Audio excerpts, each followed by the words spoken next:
Começa agora pela CVI TV, no canal 14 da Claro e também no YouTube da Câmara de Vereadores de Itajaí, mais um Câmara Aberta, que hoje vai ter uma aula sobre licitações sustentáveis e, especialmente, sobre uma ferramenta que possibilita que diversos entes públicos comprem conjuntamente e de forma sustentável.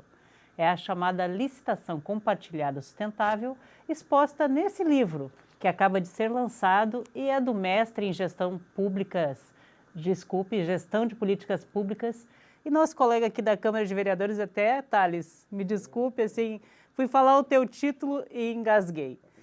Thales Guedin Júnior, seja sempre muito bem-vindo aqui ao Câmara Aberta. Obrigado pela oportunidade, é sempre um prazer conversar com você, é um prazer estar aqui, é um prazer falar para os nossos telespectadores um pouco dessa obra e que sempre vem a contribuir para a gestão pública, né? Com certeza, e é um belo filho, né? É um belo filho. Esse é daqueles que a gente tinha que escrever, foi uma sugestão do meu orientador, do fruto da dissertação do mestrado, né? Que a gente pudesse colocar em livro, para assim pudesse ter início a uma execução que só venha contribuir. Deixa eu apresentar melhor o Thales, além de ele ser consultor jurídico aqui na Câmara, ele também é especialista em Direito Constitucional, em Direito Aduaneiro e Comércio Exterior, além de, é claro, né, da Faculdade em Direito, feita na Univale também, Isso, né? na Univale também. E também é mestre em Gestão de Políticas Públicas também pela Univale. Perfeito, né? perfeito. Recém-titulado. Recém-titulado. Então, como você disse, o livro ele é resultado da pesquisa feita para a tua dissertação, né? Como é que foi esse trabalho e por que esse tema te encantou tanto? Então, isso foi até uma provocação, eu sempre gosto de dizer isso, foi uma provocação do meu orientador, né? Quando a gente se colocou à disposição para fazer o mestrado, eu tinha dois temas. Eu tinha licitação sustentável, pura e simples licitação sustentável, porque era um tema que eu já tinha trabalhado numa pós-graduação que eu fiz. E também sanções em licitações, penalidades em licitações, porque é um tema que eu atuo diretamente aqui, e é um tema que eu gosto bastante. Aí, numa primeira conversa com o meu orientador, eu coloquei essas duas sugestões, ele gostou bastante da parte da sustentabilidade, e ele disse, Thales, por que não licitação compartilhada? Fiquei meio temeroso, não sabia bem do que se tratava, até porque as gestões públicas pouco utilizam dessa ferramenta. A própria questão da licitação sustentável, ela é relativamente nova, né? Licitação se tem há muito tempo, né? Desde a nossa Constituição de 88 e tal, que se colocou essa obrigatoriedade, né, da maior parte das compras públicas serem feitas por meio de licitações. Assim, você estava falando que você sempre foi atraído pelo tema da licitação sustentável. Então, no caso, o teu orientador do mestrado é que te deu vamos pesquisar tal linha? Perfeito. Ele colocou a licitação compartilhada. Início eu fiquei receioso, tal, mas coloquei para pensar. Fui pensar até uma segunda a conversa que eu tive com ele. Não cheguei e disse sim de pronto, né? Aí nesse interregno da primeira conversa, a segunda, eu falei, olha, vamos fazer licitação compartilhada. Joguei tudo que tinha para trás e comecei um novo estudo. E gostei bastante dos resultados, até porque a licitação compartilhada foi uma ferramenta melhor para executar a licitação sustentável. É como disse, a licitação ela já acontece há bastante tempo. Até antes da nossa Constituição já tem, mas ela veio melhor regrada durante a Constituição. Veio uma obrigação, né? E a licitação sustentável também. Então, mas existem muitas dificuldades na licitação sustentável. Então, a licitação compartilhada ela vem a contribuir para facilitar a licitação sustentável. No caso, por exemplo, assim, já existe essa obrigatoriedade da licitação e a licitação sustentável ela vem ganhando muito mais terreno, né, nos últimos anos. Não sei a partir de quando que começou isso, mais ou menos década de 2010 em diante. Isso. É que na verdade é o seguinte... O tema começou a ficar mais perfeito. elevado, né? E a nova lei de licitações vem a contribuir ainda mais com isso, né? Se eu não me engano, foi a Lei 12.349, se eu não me engano é o número da lei, que inseriu na nossa lei atual, que é a 866, também a obrigação. Isso não é uma discricionariedade da administração. Ou Não é seja, um capricho, é uma obrigação. Hoje, quando a gente fala em licitação, não é o menor preço, é o melhor preço, é o custo-benefício da coisa. Como a gente faz no particular, o custo-benefício, na licitação também procura-se a vantajosidade. E essa vantajosidade... Muita gente acha que vantagem em licitação, ainda tendo uma ideia muito antiquada, né, de que é só preço, é só o menor preço. Não, não é o menor preço, porque se você colocar um produto ruim, que vai ter pouca serventia, não adianta comprar, tipo assim, algo extremamente barato por um preço quase irrisório, se ele não for aplicável, é você botar dinheiro fora, né? Perfeitamente, perfeitamente. Colocou bem. Hoje a gente faz isso no nosso particular. Então a licitação também vem a esse encontro, né? Ou seja, essa vantajosidade também está inserido o desenvolvimento nacional sustentável. Então hoje o olhar para essa vantajosidade na compra está a sustentabilidade. Não é, como eu falo, não é discricionalidade, é obrigação, né? Então, até me chamou a atenção que esse daqui é o meu exemplar, né? Tá até com uma dedicatória para mim aqui. Gostei muito, Thales, muito obrigado. Né? E tem, você escreve aqui já no capítulo mais introdutório, né? Que as chamadas compras públicas sustentáveis, coaquisições, compras verdes ou compras ambientalmente amigáveis, considera aspectos ambientais e sociais nas licitações, com o objetivo de reduzir os impactos à saúde humana, ao meio ambiente e aos direitos humanos.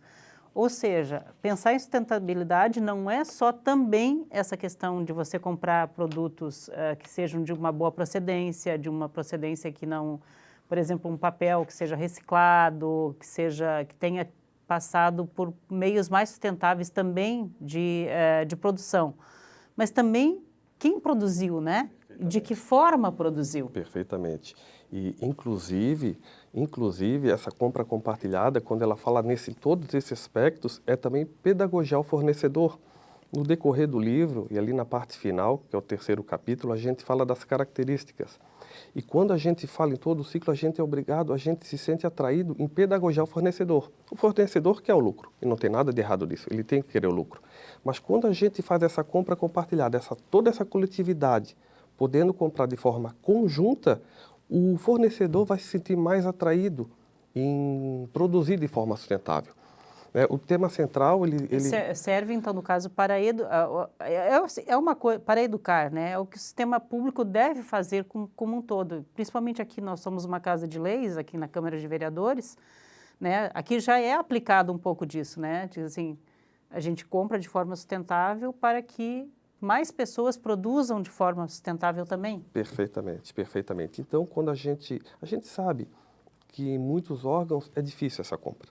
Muitos órgãos são menores e o fornecedor não se sente atraído em fornecer aquele quantitativo. Ou até mesmo muitos servidores não estão capazes de fazer uma licitação de forma sustentável por receio. Muitas das vezes a gente vai fazer uma licitação sustentável, a pessoa tem um certo receio. Será que se eu botar esse requisito sustentável não vai soar como um direcionamento? Será que o preço não vai estar mais caro e não vai dar prejuízo ao certame? Quando a gente fala em compra compartilhada, essa compra conjunta, um órgão seria o gerenciador e todos os demais, inclusive os menores, compraríamos de forma conjunta. E assim, aquele município de menor porte acarretaria todos os reflexos positivos dessa compra em conjunto, né? Eu até falo no 1º capítulo que a gente fala um pouco de política pública, fala um pouco da licitação em si e fala um pouco da sustentabilidade. E esses temas, isoladamente, já são de mais importantes. E a gente consegue, no avançar do trabalho, trazer eles de forma emparelhada, o que causa uma maior robustez. Inclusive, a sustentabilidade, ela faz parte dos objetivos do desenvolvimento, né? Das ODS. Das ODS da ONU. Das ODS da ONU. Lá no número 12, se eu não me engano, a ODS do número 12, tem uma meta específica, que é 12.7, que é a compra sustentável. E essa compra sustentável é o que a gente está trabalhando, a possibilidade de melhor comprar de forma sustentável, que além de ser uma obrigação, como eu já havia falado, recai numa ODS. Nossa, mas é tanto assunto que eu não sei nem se nosso tempo vai ser possível para dar essa aula toda. Mas assim, a gente estava falando ainda, né, a questão da sustentabilidade, quer dizer, você trabalha bastante isso, pelo que eu vi aqui no primeiro capítulo, na introdução, até onde eu consegui já chegar no livro, né, que é bem... ele é fininho, mas para ler, assim, você tem que ler com muita vontade e recorrendo sempre, né, para tentar mais conhecimento, lógico, né? Porque principalmente eu que não sou da área, né, não sou da área do jurídico, e olha, não é juridiquês não, tá? Ele fala de forma até bem simples e bem compreensível. Eu recomendo. Thales, e assim, você começou até a falar, né, sobre os principais problemas, porque esse é um dos subtítulos, né, do livro, né, que seriam as adversidades das licitações sustentáveis. Mas o tempo agora do primeiro bloco esgotou e no próximo a gente vai falar mais a respeito de todos esses impedimentos e o que fazer para resolver, que é o que o livrinho diz, tá? É só um minuto, a gente já volta.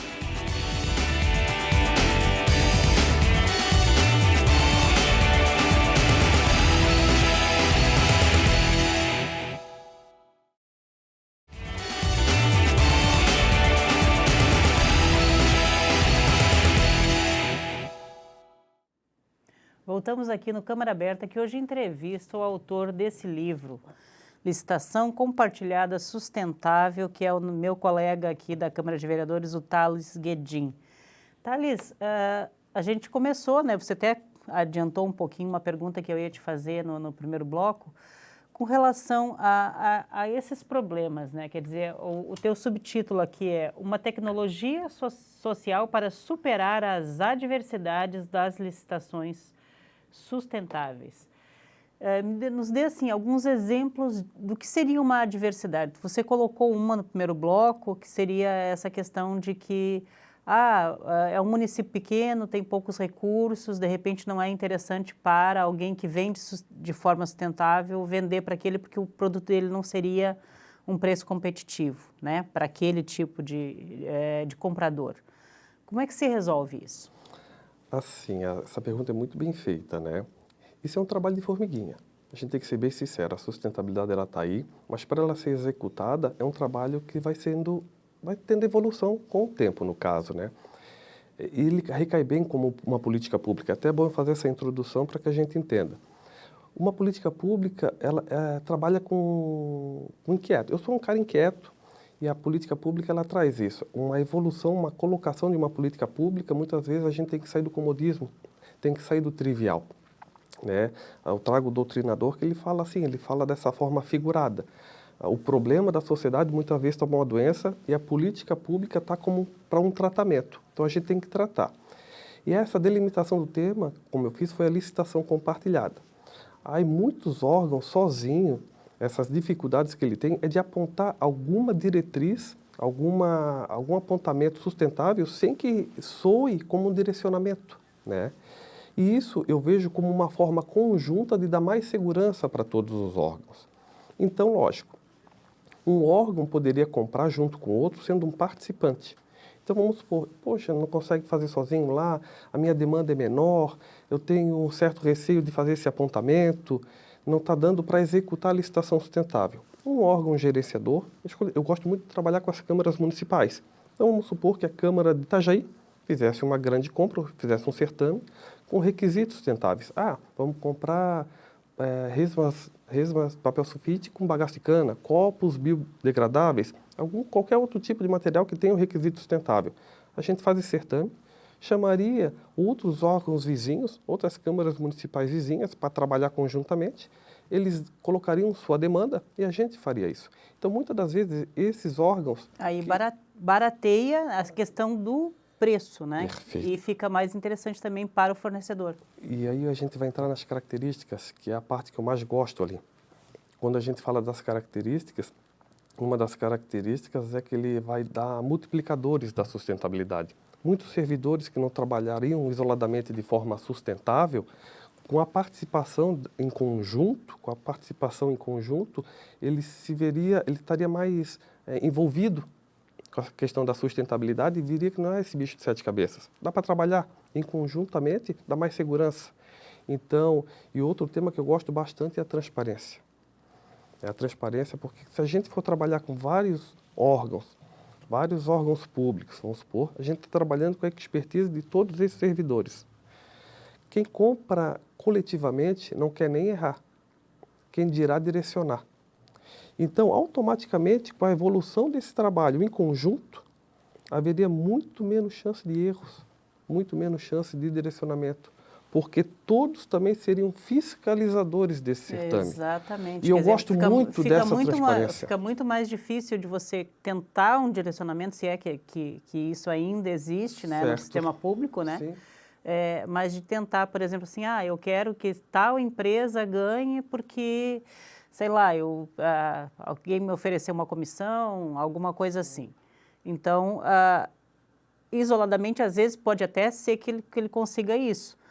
Mas no momento que você tem um corpo de 2, 3, 4 entes públicos trabalhando, você é muita gente em cima, muita gente podendo fazer esse controle, né? O controle é muito maior. Perfeito. Porque, trocando em miúdos, quando juntassem, fizesse esse trabalho conjunto, seriam setores de licitação desses órgãos trabalhando de forma coletiva. Eles já têm um conhecimento no assunto. E quando a gente vai colocar os requisitos no edital, automaticamente, com a evolução desses servidores, aprendi com isso, aprendi com esse, dá contratar assim, automaticamente eles também serão fiscalizadores. Poxa, por que fez assim se dá para fazer assado? Por que fazer assim se dá para chegar no menor preço? Às vezes eu não falo nem no direcionamento, às vezes eu falo no erro.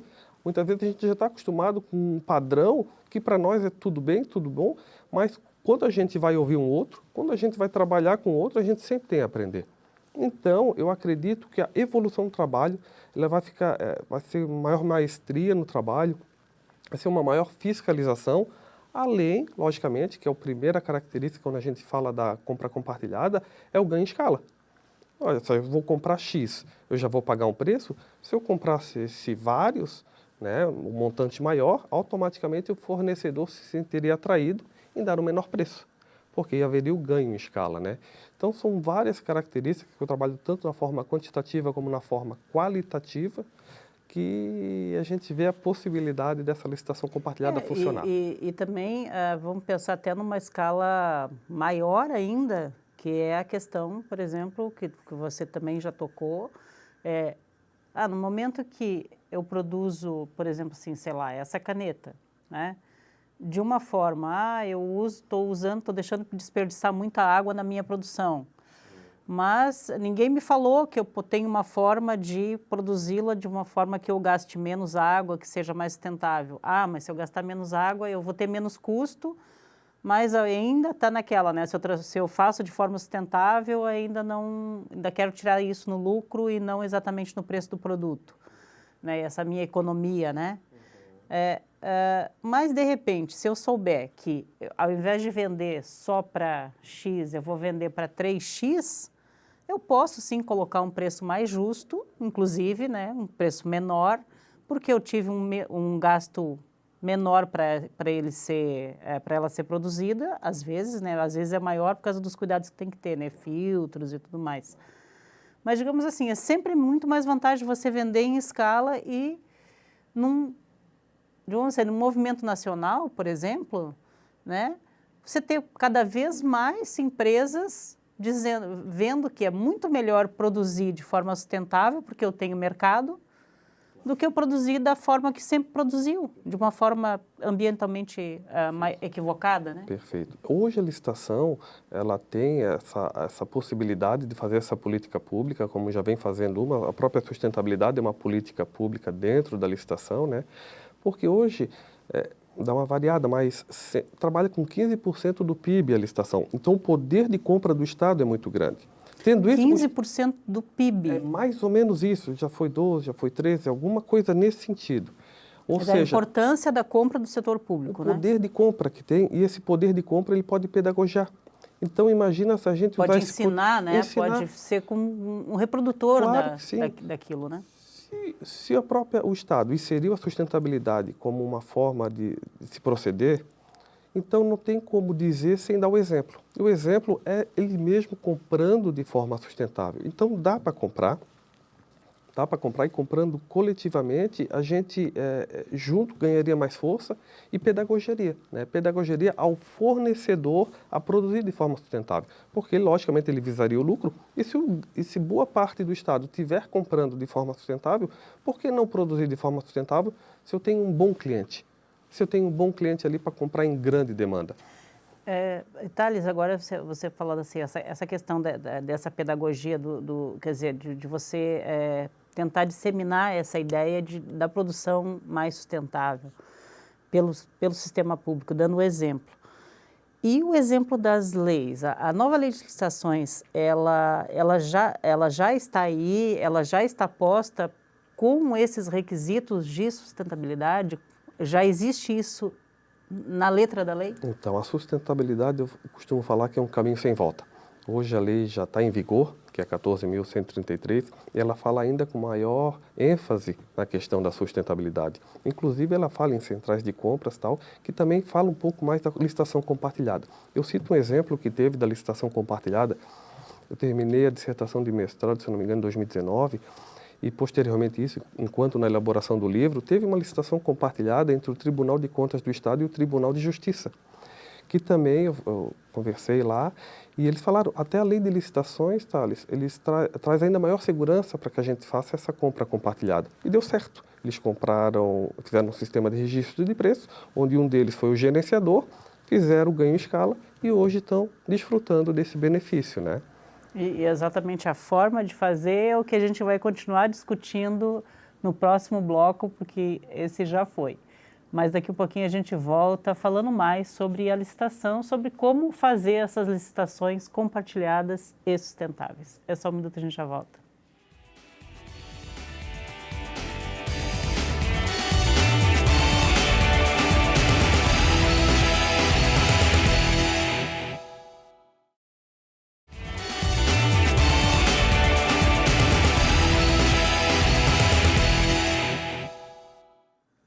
Voltamos aqui no último bloco falando sobre o livro Licitação Compartilhada Sustentável do meu colega aqui, Thales Guedin. Thales, a gente trabalha aqui na Câmara de Vereadores, né, em setores bem diversos, né, eu na comunicação, você ali na Procuradoria, tratando diretamente com leis, e você trabalha diretamente com essa questão das leis relacionadas às licitações, né? E não sei tu, mas eu tenho muito orgulho aqui da Câmara de Vereadores pela forma como se processam todas as coisas aqui dentro e especialmente as compras que são sempre feitas com muita responsabilidade e nós temos inclusive um mote que já ganhamos vários reconhecimentos nessa questão da sustentabilidade. Veio também um pouco dessa tua experiência aqui na Câmara a temática, quer dizer, sabe que dá para aplicar no mercado todo o que aqui se faz? Mas, com certeza, muito bem colocado, Elis, porque, de fato, onde a gente trabalha de forma alegre, e onde a gente vê resultados, nos anima, nos motiva, né? Então, tanto é que os exemplos que a Câmara de Vereadores foi dando ao longo do tempo, que eu e meu colega também, junto com o meu orientador, nós produzimos um artigo para o Tribunal de Contas da União. E esse artigo, a revista do Tribunal de Contas da União, fala exatamente dos exemplos que a Câmara de Vereadores já praticou, exemplos de práticas sustentáveis. Então, muitas das vezes, quando a gente cita esse tema, para muitos lugares e para muitas pessoas, funciona como mera retórica, uma mera fala bonita, e não de prática. Aqui não, aqui já é prática funciona, desde aqui cedo. funciona. E quando funciona, a gente fala com muita alegria, a gente fala com muita disposição, a gente sabe o que está falando, porque funciona. Tanto é que quando a gente colocou o artigo para ser colocado lá na revista do Tribunal de Contas da União, foi passado certinho e hoje está lá com exemplos práticos, né? Com exemplos práticos. Isso a gente também cita no livro. Falando em exemplo, por exemplo, aqui, vou dar o exemplo para ver o funcionamento disso. Hoje a gente tem a energia, a gente faz a captação de energia solar, né? E hoje a gente tem uma forte economia de energia solar, né, uma forte economia do consumo, onde se a gente trabalhasse de forma coletiva, vários órgãos estariam se beneficiando dessa economia de energia elétrica, né? Se eu não me engano, eu trago um exemplo ali, e foi o mesmo gráfico que a gente levou no artigo. Vamos supor, teve mês aí que a gente gastou R$ 15.000 de energia elétrica, e 15 mil, hoje a gente está gastando na faixa de R$ 1.000. Então é muito, lógico, tem as aqui, variações. né? Esse gráfico aí, a gente trouxe... Despesas com energia elétrica. Despesas com energia elétrica. É uma economia considerável. É uma economia considerável. Teve mês, no mesmo, vamos supor, foi setembro de um ano, a gente gastou 14, 15 mil de energia elétrica. No mesmo mês do ano seguinte, já com a captação de energia elétrica, a gente gastou R$ 3.000 de luz. Então, imagina se essa compra fosse feita de forma coletiva. Se todos os órgãos vizinhos, se todas as câmaras de vereadores vizinhas fizessem essa compra conjuntamente, além da gente comprar por um preço menor, todos esses órgãos estariam economizando também. Muitas das vezes eles até mesmo podem estar fazendo posteriormente, mas eles aproveitariam a pauta. Da mesma forma nós, eles aproveitariam a pauta. Tem órgão que vai fazer agora, daqui para frente, mas eles já estariam aproveitando quando a gente tivesse feito. Da mesma forma nós, como a gente pode agir de forma participante. Um órgão vizinho está fazendo uma grande compra sustentável. A gente poderia estar como participante também, já para colher os benefícios desde já. Existe previsão legal para fazer essas compras compartilhadas, mas de que forma que isso se viabiliza? Por exemplo, assim, como é que seria mais pelo contato mesmo direto entre os setores de licitações de um órgão, vocês já fazerem um pool de... Como é que funcionaria isso na prática para disseminar essas compras compartilhadas? É tudo muito novo ainda, né? Durante a elaboração da dissertação, eu falei com a diretoria, falei com o Tribunal de Contas, tal. Era um tema novo ainda para eles. Existe um exemplo, existe pré-julgado falando nesse assunto, mas era do sistema vertical, onde o município comprava de forma compartilhada junto com a Secretaria do Estado. Nessa possibilidade, nesse viés, eu vi uma possibilidade da gente comprar em conjunto os municípios, no caso, então. Eu só fui ver na forma legal, como é que eles conseguiram deixar.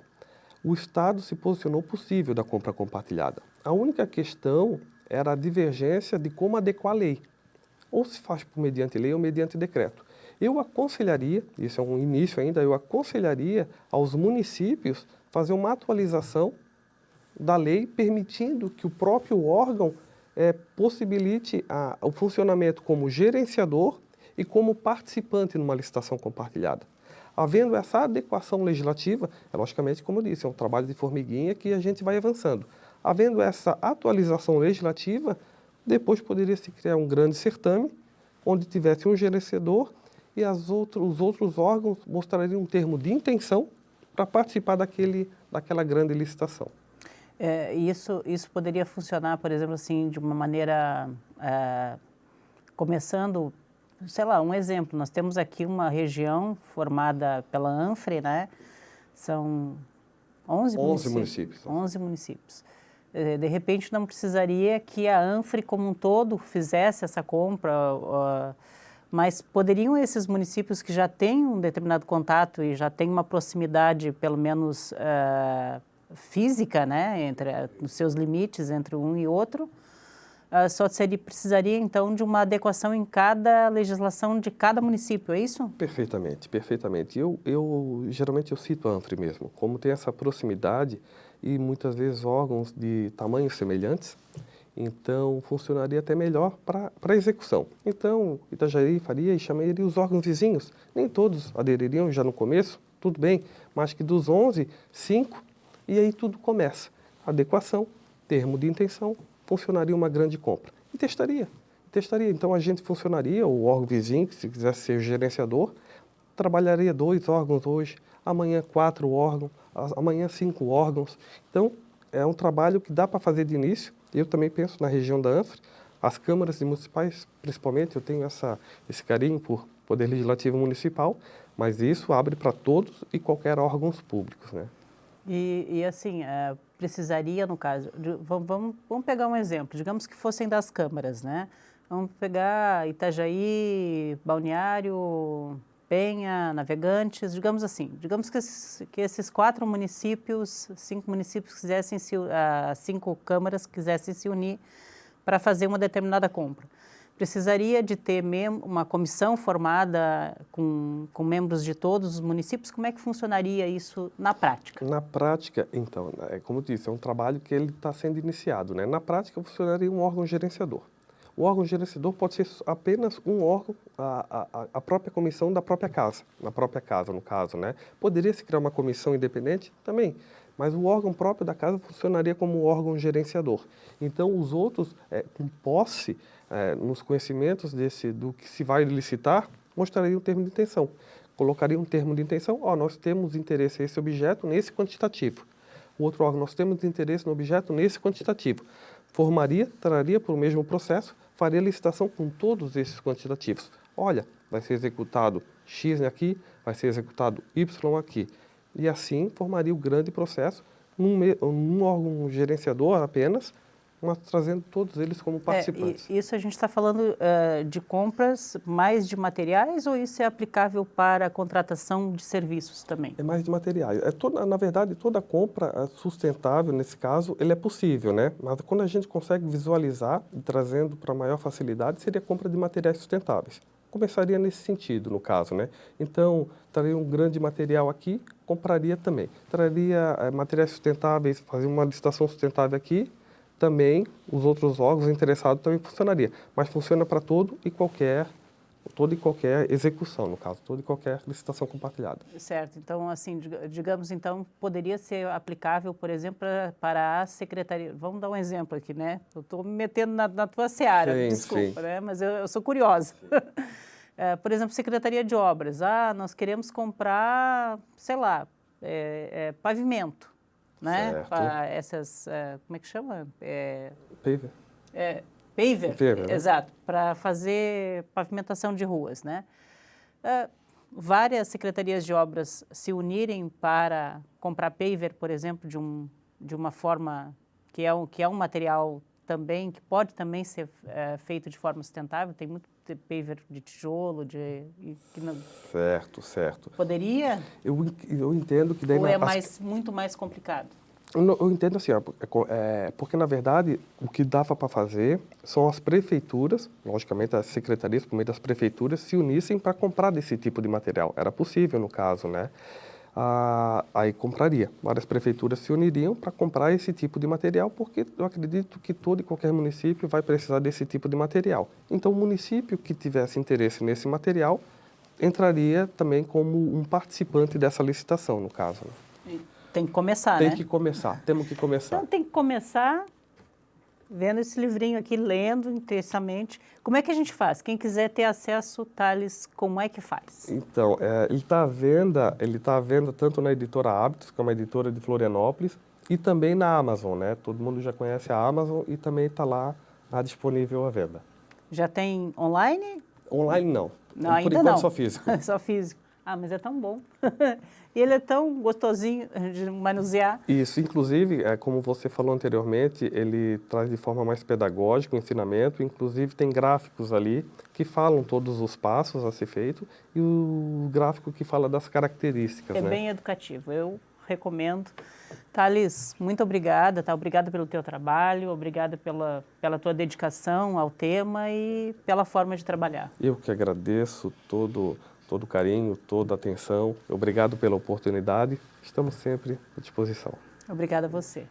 E obrigada a você também que nos acompanha. Continue assistindo a nossa programação no canal 14 da Claro e também no YouTube da Câmara de Vereadores de Itajaí. Mas como eu falo sempre, não se esqueça. Estando lá no nosso canal do YouTube, curta os nossos vídeos, compartilhe e se inscreva no nosso canal. Até o próximo Câmara Aberta.